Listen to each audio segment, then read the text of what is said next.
All right, we're here at the U.S. Open, here with assistant wrestling coach at Oklahoma State University, Zack Esposito. Just introduce yourself a little bit. Tell us about yourself.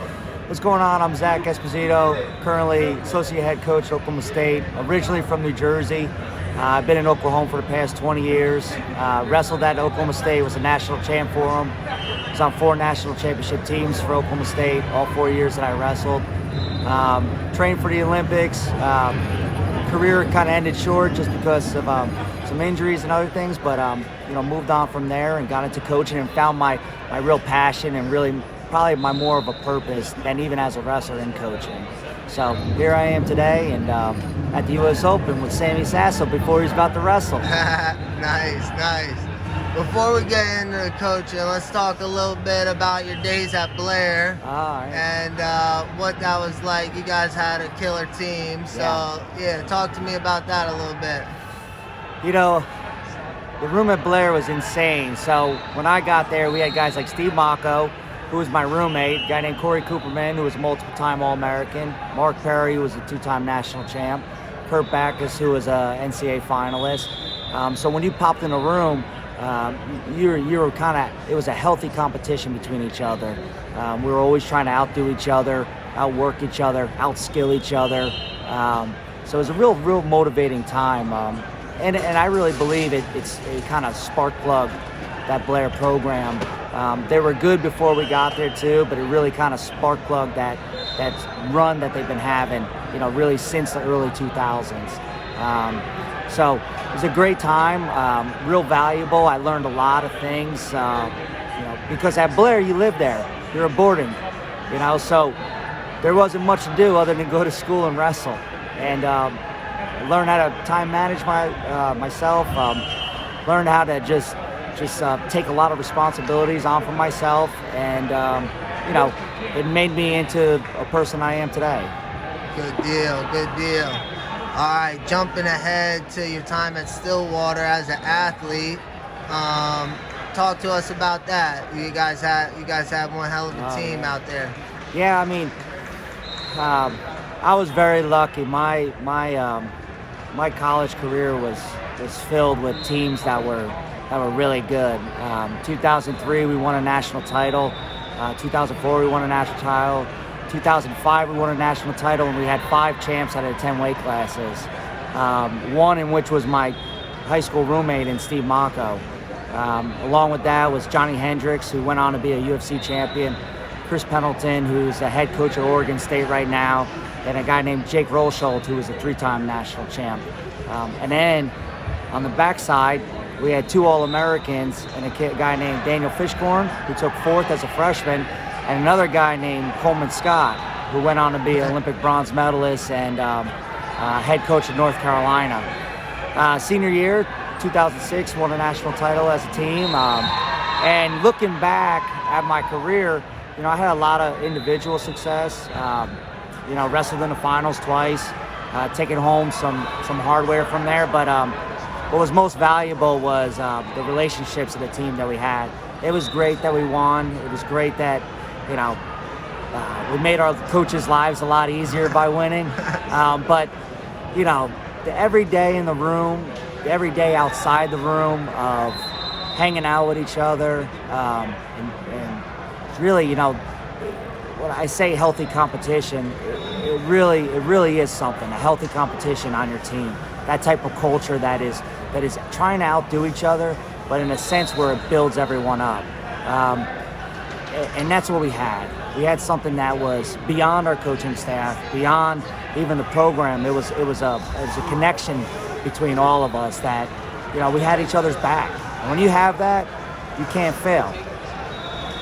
Good deal.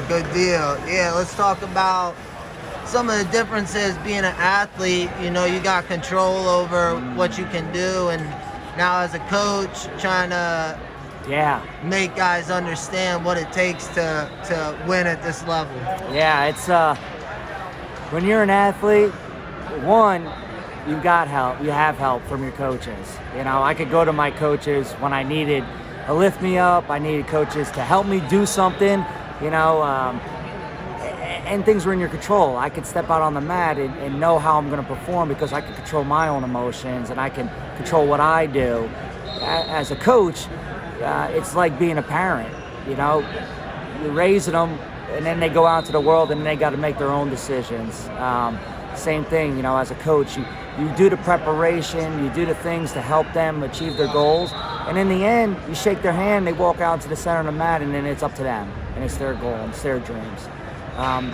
But what I feel like I try to do as a coach is try to bring out passion in people, try to bring out the passion in the wrestling. If they love it, and they love everything about it, from the skill, the technique, to even, I enjoy getting tired, I enjoy the struggle, I enjoy all the ups and downs of this sport. If I can kind of help them see that and feel that and appreciate that and be grateful for that, then I'm doing my job. You know, then it's up to them. You know, the goals and their dreams, that's theirs. Of course I want them to win. Of course I want that. But in the end, you try to build this person for 5 years. COVID now 6 years. COVID injuries 7 years. But in the end, what you're trying to do as a coach ultimately is send this guy out into the world and be able to raise a family, be able to hold a job, be a reliable person, a person that can contribute back into society. So if you're able to accomplish that as a coach too, whether they win a national title or they don't, I could go to sleep easy at night. Yeah, it ain't all about the wins and losses in this racket. But yeah, let's talk about you know, coaching under John Smith. You know, 6-time world and Olympic champ. You know, he was your coach at your time at Oklahoma State. But what was it like, you know, coaching under him? That is valuable. You're with one of the greatest wrestlers, let alone of the United States, the entire world. You see why he won. You know, you see what how he won as a coach. You see also how different you are from them, both pros and both cons.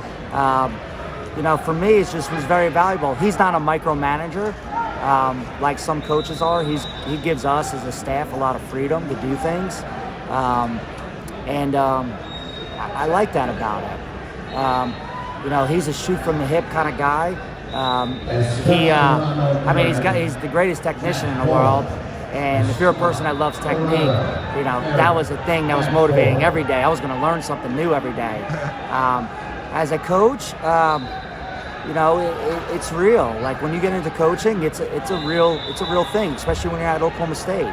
You know, you're expected to do well, and you're doing something every day to try to do something well. But I think it's just been benefit. I've been with him for 20 years.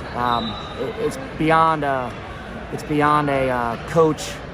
It's beyond a coach and coach relationship. It's more of a coach and a family relationship. So, you know, I could talk to him about things that help me in not only my life, but, you know, in the career, you know, in the path of the career. So, yeah, I mean, I'm very lucky, fortunate, you know, to be around a program with such history that, you know, you're not just anybody, you're somebody. Nice. Let's talk a little bit about recruiting. You know, big part of the job, getting guys in. You know, what's your role in recruiting guys to Stillwater? Oh, I mean, everyone on staff plays a role. You know, you're always keeping your eyes open for you know, for talent coming up. Try recruiting Sammy.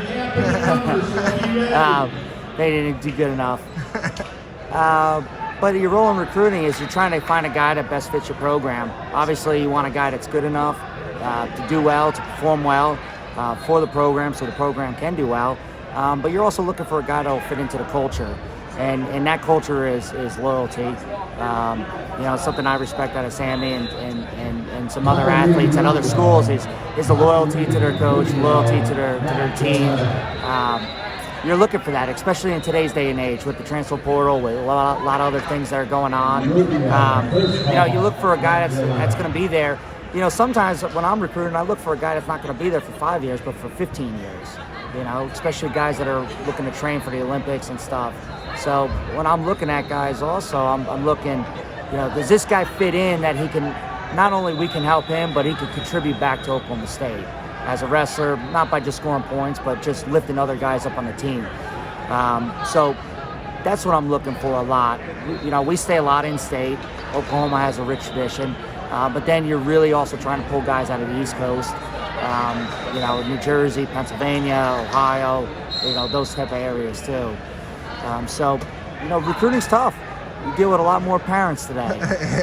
Back in my day, I don't think my parents never went on a visit with me. My parents, they played a little role in my decision making, but in the end, it really was up to me. So the talking with parents has gone up a lot, and it's a lot more about what you can provide my son rather than what can we accomplish together.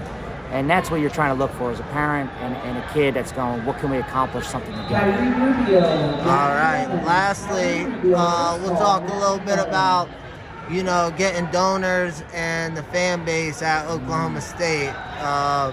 What's your role in getting money into a program and keeping fans in the stands? We're pretty lucky at Oklahoma State. Our tradition runs for over 100 years. So the fans and the department, they're bought in. I mean, and we have fans that are coming, grandparents are coming with their grandkids. It's just this constant kind of turnover and constant stories of history that are passed down through generation to generation. You have stories in the 80s where the arenas were so loud that lights blew out. Nick Piccinini pinning Spencer Lee in front of 13,000 people. Moments like that and emotions like that kind of bring those fans back. Now also with social media and other things, people are really starting to see these college athletes almost like as a professional athlete. They see people like a Dayton Fix. These young kids, it's like seeing a superhero for them. So coming to matches, it's unlike going to other sports because you have way more interaction with the athletes too, with the student athletes. So that's exciting. The donors and getting money. I mean, it's just like any other, business. You need to create some capital in your program so that you have options to be able to help guys train in regional training centers for the Olympics after. Have the highest coaches because of coaching salaries. All these other kind of areas. So how do you do that? I mean, it's a lot because of your relationships. We have a foundation that helps us connect with donors, connect with previous alumni. And from there, it's really about making relationships, and it's kind of weird, but being like on guard all the time because you never know who you're going to run into that can be a contributor one day. You might meet a person on an airplane that says, Oklahoma State, yeah, what do you do? I'm in a wrestling. Oh, great. And all of a sudden, a week later, you get a call from